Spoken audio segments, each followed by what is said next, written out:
بسم الله الرحمن الرحیم. د پښتو تلویزیون درنو لیدونکو السلام علیکم. په دې هیله چې ښه او خوشاله ژوند ولرئ. واحدیار عبدالرحیم زیم او تاسو ته په نننۍ خپرونه کې ښه راغلاست. درنو لیدونکو، په خپرونه کې زموږ د بحث موضوع دا ده چې د افغانستان په صادراتو د پاکستان لخوا نوي خنډونه او لوړه مالیه ولې وضع شوې ده. پاکستان د افغانستان په کرنیزو محصولاتو 4 چنده مالیه لوړه کړې. دا کار پاکستان په داسې وخت کې کوي چې په افغانستان کې ترکارۍ له مخکې راوتلي او میوې به وروسته له دې نه راوځي. ویل کېږي چې پاکستان پخوا که په یو ټن میوه باندې 3000 کالدارې مالیه اخیسته او اوس یې هغه مالیه 14000 کالدارو ته لوړه کړې ده. اقتصادي کارپوهان په دې نظر دي چې د پاکستان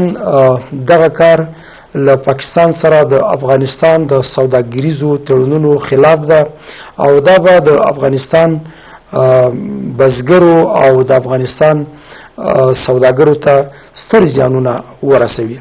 دا چې په اوسنۍ حالاتو کې پاکستان ولې د افغانستان په کرنیزو محصولاتو او میوو مالیه لوړه کړې، د دغه کار اغیز به په افغانستان باندې څه شوي، د افغانستان حکومت ته څه کول پکار دي تر څو پورې د پاکستان د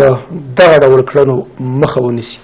په همدغه موضوع خبري اترې لرو. تاسې هم کولی شئ له موږ سره په موضوع باندې خپل نظرونه او خپل اندونه شریک کړئ او د دغو ستونزو له امله چې د پاکستان له اړخه رامنځته شوي دي اغیز به څه شوي، تاسې هم کولی شئ نظریات را سره شریک کړئ. په خپرونه کې را سره اقتصادي کارپوه ښاغلی حضرت والی سیراج ملمه دی. دوی سره به خبرې اترې ولرو. هیله ده چې تاسې درانه لیدونکي د خپرونې تر پایه له موږ سره ملتیا وکړي. سیراج صاحب تاسو ته ښه راغلاست. څنګه چې موږ په لیزه برخه کې اشاره وکړله، پاکستان سره افغانستان سوداګریز تړونونه لري. کارپوهان په دې نظر دي چې د پاکستان دغه کړنه چې پخوا به په یو ټن میوه باندې 3000 کالدارې مالیه اخیستله،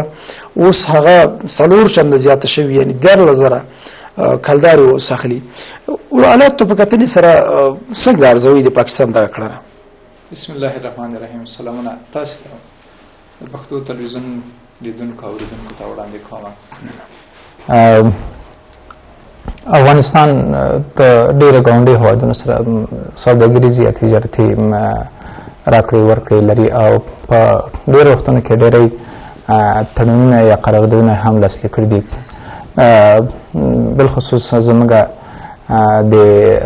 د تجارت زیاته برخه د پاکستان سره، چونکې زموږ ګاونډي هېواد ده چې زموږ د افغانستان صادرات پاکستان ته 22% او د پاکستان افغانستان ته واردات چې کېږي هغه تقریبا 40% ده. د نن څو کاله مخکې زموږ د تجارت او د سوداګریزو وزارت د وزیر عبدالحق هدي په مشرۍ باندې د پاکستان سره دغه تړون لاسلیک کړ چې د افغانستان توکي به د پاکستان له لارې هندوستان ته ځي او د پاکستان توکي به د افغانستان لارې دغسې نه کوي. خو هغه پښتو کې متل دی چې له خوږې ګوتې ونیسئ چې مرګ ته ونیسه طبیعت به راضي سي. دا چې افغانستان هر وخت چې په حساسو شیبو کې د اقتصادي ناورین سره او سیاسي ناورین سره مخامخ شوی او پاکستان همدغسې یو پالیسي یو دغسې برخورد د افغانستان سره خپل کړی ده. نه دا چې یوازې د په دې وار چې افغانستان باندې دغسې ټیکس یا مالیه د افغانستان په صادراتو باندې دوی لګوي، بلکې دغسې مخکې هم دغسې څو چنده څو ځلې دغسې دوی هغه تړونونه مات کړي دي او سرغړونه یې کړې ده. د سیاسي انګیزې باندې که لږ څه لنډه خبره وکړي چې د افغانستان حالاتو ته په کتنې سره دوی اوسنیو حالاتو کې یعنې څه غواړي دغه ډول فشار له امله چې مثلا د افغانستان کرنیز محصولات یا د افغانستان میوې دوی ورباندې څو چنده مالیه زیاتوي، دلته سیاسي انګیزه یا د هغوی سیاسي موخه به څه وي؟ دلته دوی غواړي چې خپل وارداتو ته په افغانستان کې یو ډېر ښه مارکیټ پیدا کړي او د دوی د وارداتو دپاره او دوی تولیداتو دپاره افغانستان یو ډېر ښه مارکیټ. افغانستان بلکې یو صنعتي هیواد نه د صنعت او تجارت سره لازم او ملزم تړلي سره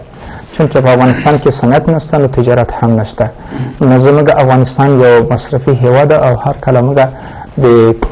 د رستورانت په شکل باندې مېلمه په شکل باندې پروګرام تاسو اجازه وي السلام علیکم خبرونه تستړی مشه څوک خبرې کوي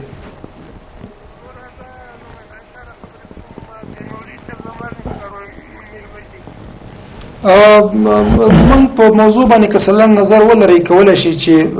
موږ سره خبرې وکړي د افغانستان په صادراتو پاکستان مالیه لوړه کړې چې په دې موضوع خبرې کول غواړي مهرباني وکړي مولوي صاحب سره بیا په اسلامي خبرونه کې خپل اړیکه وکړي هغه د تلویزیون لږه سره اړیکه ونیسه کولای شي مولوي صاحب سره بیا خبرې وکړي مولوي صاحب کله کله مثال ورور زموږ له موضوع نه بهر وو سیراج صاحب مهرباني تاسو خپل خبرو ته دا دا چې پاکستان نه غواړي چې افغانستان یو تولیدي هیواد وګرځي په اسیا کې دوی هر وخت غواړي چې د دوی د تولیداتو لپاره افغانستان یو ډېر ښه مارکیټ دی ولې دوی د ټیټ کیفیت تولیدات جوړوي او هغه د ټیټ کیفیت تولیدات هغه هیوادونه چې هغه درېیمه درجه هیوادونه دي یا په مخ پر تللي هیوادونه دي لکه افغانستان هغه خلک یې وګړي اخیستلی شي نو دوی یو مثال بل داسې زه ووایم چې په ننګرهار او په لغمان کې زموږ د کبانو یا د ماهیانو ډنډونه چې وي د فارمي کله چې موږ ډېر واردات د ماهیانو او د کبانو د پاکستان نه لرل نو دوی دې دپاره چې د افغانستان د ماهیانو تولیدات وځپي تخریب کړي نو هر ډول چې دوی وتوانېدل په دې ډنډونو کې په دې حوضونو کې یو کیمیاوي مواد واچول هغه ډنډونه هغه نسل د ماهیانو دوی ختم کړل یو بل مثال د دغه اړیکه بله محلو تاسو خبرې مې راوي السلام علیکم ستړی مشه خبرونه تاسو خبرې کوي دا اوس مې سره زنګ درته اوس مې خپل نمبر زنګ درته د مولوي صاحب میرولی نمبر وروره د کله چې موږ سره اړیکې کوي که په اړوند موضوع باندې خبرې کول غواړئ مهرباني وکړئ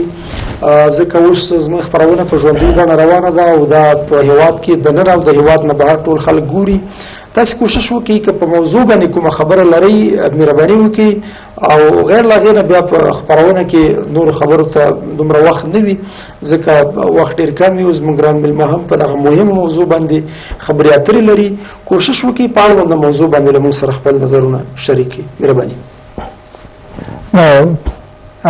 پاکستان نه غواړي چې افغانستان یو صنعتي هیواد جوړ شي دوی هر وخت کوشش کوي چې د افغانستان صنعت چې د 1980 عیسوي راځي خو دوی په هر برخه کې کو هڅې کړې دي چې وځپي او ځپلو لپاره هڅې هم روانې دي همدغه په دې اخري وار باندې دوی دا وتوانېدل چې افغانستان په تولیداتو باندې افغانستان په صادراتو باندې دوی هغسې ډېر جګ ټیکس یا مالیه ملکي وی لګوي دا دوی دپاره چې ونسي یو تجار افغان تجار نسي کولی ونسي کولی چې خپل تولیدات یا صادر کړي پاکستان ته ولې پاکستان په خپله باندې یو کرهنیز یا د کرهنه ولاړ هیواد ده چې د دوی اکثره صادرات په کرهنه ولاړ دي چې دوی بهر ته کوي دوی دې ته د افغانستان یوازینی شی چې دوی ورته وچې میوه دغه ته ضرورت لري او وړۍ ته ضرورت لري نو دغسې د افغانستان د نور سیراج صاحب د افغانستان د سوداګریزو خونو مرستیال ښاغلی خنجان الکوزي رسنیو سره ویلي دي چې پاکستان دا کار د سپټا په نامه چې کوم تړون د هغې خلاف کړی ده څه فکر کوي دغسې تړونونه چې کله موجود وي هدف تېره دا وي چې تر څو پورې په هغه ژمنه باندې په هغه تړون باندې دواړه هیوادونه ژمن پاتې شي دلته بیا تړون څه معنا لري د تړون هغه ماهیت او د تړون هغه معنا او هغه مفهوم څه چې تړون موجود ده خو پاکستان د تړون خلاف داسې ترسره کوي چې د افغانستان د ملي ګټو د ولس ګټو خلاف وي پاکستان هیواد د ایسای په لاس کې ده او د هغوی کنټرول هم د ایسای په لاس کې ده او ملکي حکومت ډېر په خپلو چارو کې واکمن او اختیار نه لري نو د دوی ټولې چارې د ایسای د خوا نه سمبالېږي او ایسای کله هیڅ کله د هیڅ هیواد ګاونډي هیواد ته حقوقو او قراردادونو او تړونونو ته هیڅ کله ژمن پاتې سوی نه ده. د نن 2 کاله مخکې تقریبا 2 کاله مخکې چې زموږ قرارداد دوی سره وسو چې د پاکستان له لارې د هندوستان توکي به افغانستان ته د دوی لارې واردېږي، اما دوی هغه ونه منل. بیا مخصوص د موادو لیست افغانستان ته ورکړه چې ده دوی په مقابل کې زموږ ترانسپورټ یا زموږ موټرې د ترانسپورټ موټرې تر پېښور پورې د تلې اجازه ورکړله، اما د دوی د ترانسپورټ موټرې کولی شي چې د افغانستان تر کندوز د شیرخان بندر پورې تګ راتګ په افغانستان کې وکړي. اما زموږ د لږ د ګټو په مقابل کې دوی ته موږ ډېر څه امتیازات ډېر څه ګټې وکړي، خو بیا هم دوی خپلې ژمنې په ژمنه باندې ولاړ نه دي پاتې شوي. دغه مسله چې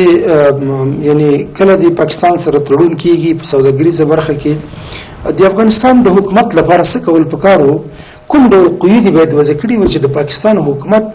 په راتلونکي کې لکه اوس چې د تړون سرغړونه کوي چې تر څو پورې دغه ډول سرغړونه دوی نه وي کړې. مثلا پخوا یې 3080 کلدارې اخیستې په 1 ټن میوه باندې د مالیې په ډول، او اوس 13080 اخلي. دا هغه سرغړونه ده چې یعنې 4 چنده زیاته ښیي. د افغانستان حکومت ته څه کول پکار و؟ افغانستان رښتیا ده چې په وچه باندې پروت هېواد ده.